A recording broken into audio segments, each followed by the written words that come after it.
Good news ito. Ang matagal nang hinihintay ng mga fans. Greg Slaughter is back. Official na nga yan.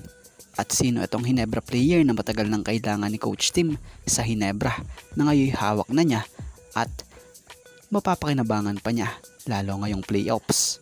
So bago nga natin talakayin yan, atin munang i-shoutout ang mga solid nating fans na laging nanonood dito sa ating channel na sila JJ Sibum, Judy Villarosa, Affectionate Alligator, Romeo Conchada, and Joe Gonzalez.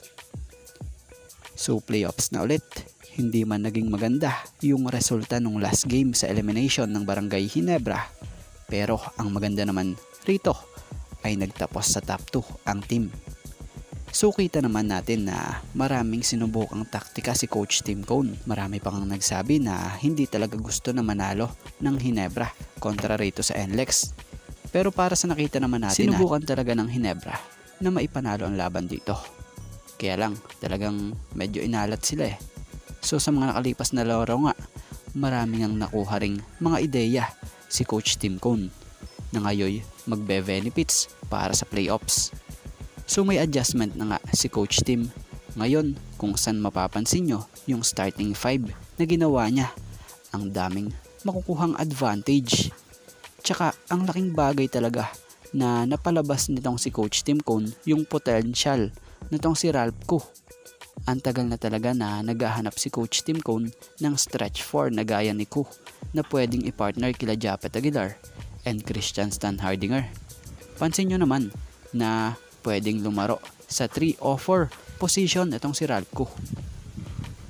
At mapunta naman tayo rito sa pagbabalik nitong si Greg Slaughter. Marahil magiging masaya na naman ang mga fans ni Greg Slaughter sa pagbabalik nito sa Pilipinas para dito na maglaro. So fresh from Japan bilig to MPBL para sa team ng Manila Stars. So pansin-pansin na nakasama na sa lineup si Greg Slaughter. At ang ganda ng lineup ng team na to halos ang daming ex-pro PBA player dito. So asahan na malaki ang maitutulong ni Greg Slaughter sa Manila na ngayon may pangalang Manila SB, Batang Sampaloc SGA.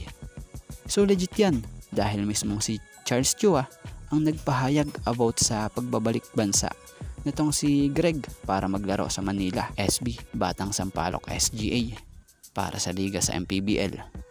At ayon nga sa Twitter post nitong si Coach Charles Chua, credit po, "Welcome to our Manila MPBL team, Greg Zilla. See you soon," at Jewel Slaughter.